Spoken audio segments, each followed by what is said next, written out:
El odio al indio.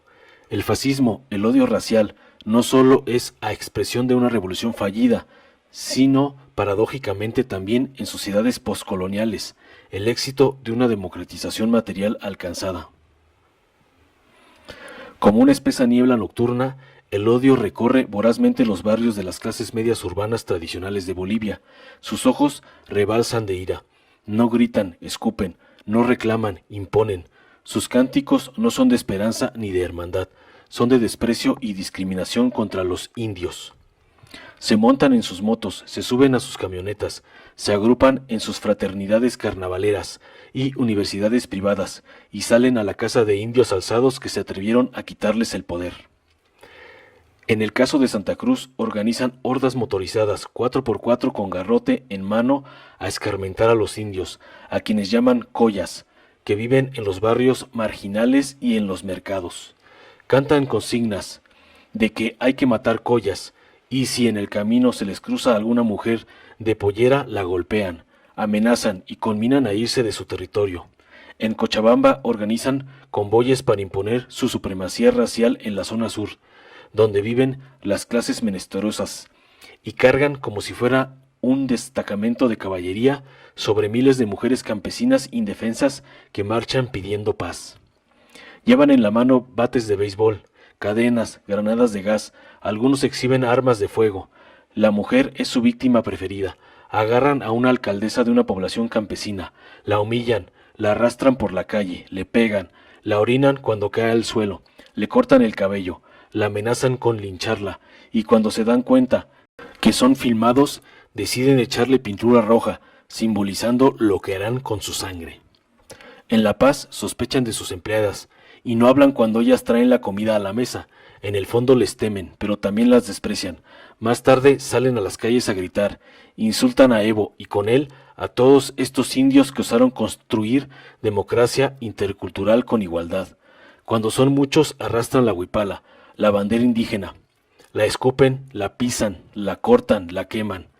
Es una rabia visceral que se descarga sobre este símbolo de los indios, al que quisieran extinguir de la tierra junto con todos los que se reconocen en él. El odio racial es el lenguaje político de esta clase media tradicional. De nada sirven sus títulos académicos, viajes y fe, porque al final todo se diluye ante el abolengo. En el fondo, la estirpe imaginada es más fuerte y parece adherida al lenguaje espontáneo de la piel que odia, de los gestos viscerales y de su moral corrompida.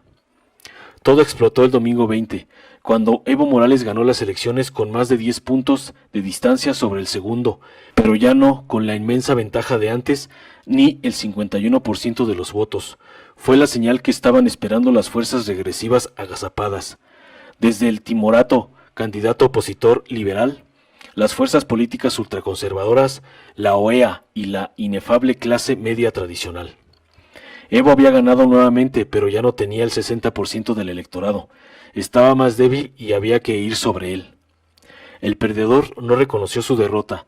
La OEA habló de elecciones limpias, pero de una victoria menguada, y pidió segunda vuelta, aconsejando ir en contra de la Constitución, que establece que si un candidato tiene más de 40% de los votos y más del 10% de votos sobre el segundo, es el candidato electo. Y la clase media se lanzó a la cacería de los indios. En la noche del 21 se quemaron 5 de los 9 órganos electorales, incluidas papeletas de sufragio. La ciudad de Santa Cruz decretó un paro cívico que articuló a los habitantes de las zonas centrales de la ciudad, ramificándose el paro a las zonas residenciales de La Paz y Cochabamba, y entonces se desató el terror. Bandas paramilitares comenzaron a asediar instituciones, quemar sedes sindicales, a incendiar los domicilios de candidatos y líderes políticos del partido de gobierno. Hasta el propio domicilio privado del presidente fue saqueado. En otros lugares las familias, incluidos hijos, fueron secuestrados y amenazados de ser flagelados y quemados si su padre, ministro o dirigente sindical no renunciaba a su cargo. Se había desatado una dilatada noche de cuchillos largos y el fascismo asomaba las orejas.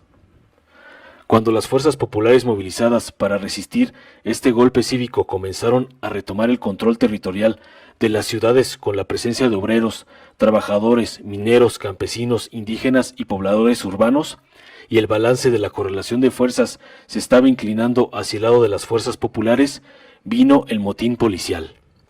Los policías habían mostrado durante semanas una gran indolencia e ineptitud para proteger a la gente humilde cuando era golpeada y perseguida por bandas fascistoides. Pero a partir del viernes, con el desconocimiento del mando civil, muchos de ellos mostraron una extraordinaria habilidad para agredir, detener, torturar y matar a manifestantes populares. Claro, antes sabía que contener a los hijos de la clase media y supuestamente no tenían capacidad. Sin embargo, ahora que se trataba de reprimir a indios revoltosos, el despliegue, la prepotencia y la hazaña represiva fueron monumentales. Lo mismo sucedió con las Fuerzas Armadas. Durante toda nuestra gestión de gobierno nunca permitimos que salieran a reprimir las manifestaciones civiles, ni siquiera durante el primer golpe de Estado cívico de 2008, aseveró el vicepresidente de Bolivia. Y ahora, en plena convulsión y sin que nosotros les preguntáramos nada, plantearon que no tenían elementos antidisturbios, que apenas tenían 8 balas por integrante, y que para que se hagan presentes en las calles de manera disuasiva se requería un decreto presidencial. No obstante, no dudaron en pedir imponer al presidente Evo su renuncia rompiendo el orden constitucional. Hicieron lo posible para intentar secuestrarlo cuando se dirigía y estaba en el Chapare, y, cuando se consumó el golpe, salieron a las calles a disparar miles de balas, a militarizar las ciudades, a asesinar a campesinos, y todo ello sin ningún decreto presidencial. Para proteger al indio se requería decreto. Para reprimir y matar indios solo bastaba obedecer lo que el odio racial y clasista ordenaba. Y en solo 5 días ya había más de 18 muertos y 120 heridos de bala. Por supuesto, todos ellos indígenas. La pregunta que todos debemos responder es: ¿cómo es que esta clase media tradicional pudo incubar tanto odio y resentimiento hacia el pueblo, llevándola a abrazar un fascismo radicalizado y centrado en el indio como enemigo? ¿Cómo hizo para irradiar sus frustraciones de clase a la policía y a las Fuerzas Armadas y ser la base social de esta fascistización, de esta regresión estatal y degeneración moral? Ha sido el rechazo a la igualdad, es decir, el rechazo a los fundamentos mismos de una democracia sustancial. Los últimos 14 años de gobierno de los movimientos sociales han tenido como principal característica el proceso de igualación social, la reducción abrupta de la extrema pobreza, de 38 al 15%, la ampliación de derechos para todos, acceso universal a la salud, a la educación y a la protección social, la indianización del Estado. Más del 50% de los funcionarios de la administración pública tienen una identidad indígena, nueva narrativa nacional en torno al tronco indígena, la reducción de las desigualdades económicas, caída de 130 a 45 la diferencia de ingresos entre los más ricos y los más pobres. Es decir, la sistemática democratización de la riqueza, del acceso a los bienes públicos, a las oportunidades y al poder estatal. La economía ha crecido de 9.000 millones de dólares a 42.000 millones, ampliándose el mercado y el ahorro interno, lo que ha permitido a mucha gente tener su casa propia y mejorar su actividad laboral. Pero esto dio lugar a que en una década el porcentaje de personas de la llamada clase media en ingresos, haya pasado del 35 al 60%, la mayor parte proveniente de sectores populares, indígenas. Se trata de un proceso de democratización de los bienes sociales mediante la construcción de igualdad material, pero que inevitablemente ha llevado a una rápida devaluación de los capitales económicos, educativos y políticos poseídos por las clases medias tradicionales. Si antes un apellido notable, o el monopolio de los saberes legítimos, o el conjunto de vínculos parentales propios de las clases medias tradicionales les permitía acceder a puestos en la administración pública, obtener créditos, licitaciones de obras o becas, hoy la cantidad de personas que pugnan por el mismo puesto u oportunidad no solo se ha duplicado, reduciendo a la mitad las posibilidades de acceder a esos bienes, sino que además los arribistas, la nueva clase media de origen popular indígena, tiene un conjunto de nuevos capitales, idioma indígena, vínculos sindicales, de mayor valor y reconocimiento estatal para pugnar por los bienes públicos disponibles. Se trata, por tanto, de un desplome de lo que era una característica de la sociedad colonial, la etnicidad como capital, es decir, del fundamento imaginado de la superioridad histórica de la clase media por sobre las clases subalternas, porque aquí, en Bolivia, la clase social solo es comprensible y se visibiliza bajo la forma de jerarquías raciales.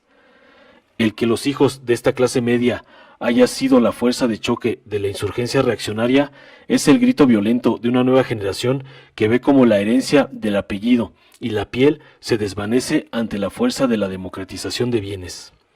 Así, aunque enarbolen banderas de la democracia entendida como voto, en realidad se han sublevado contra la democracia entendida como igualación y distribución de la riqueza.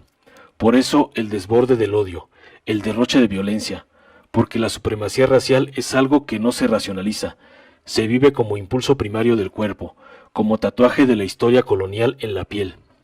De ahí que el fascismo no solo sea la expresión de una revolución fallida, sino, paradójicamente también, en sociedades poscoloniales, el éxito de una democratización material alcanzada. Por ello no sorprende que mientras los indios recogen los cuerpos de alrededor de una veintena de muertos asesinados a bala, sus victimarios materiales y morales narran que lo han hecho para salvaguardar la democracia, pero en realidad saben que lo que han hecho es proteger el privilegio de casta y apellido. El odio racial solo puede destruir, no es un horizonte, no es más que una primitiva venganza de una clase histórica y moralmente decadente, que demuestra que, detrás de cada mediocre liberal, se agazapa un consumado golpista. Informó Mr. Politicón, nos vemos en el siguiente video.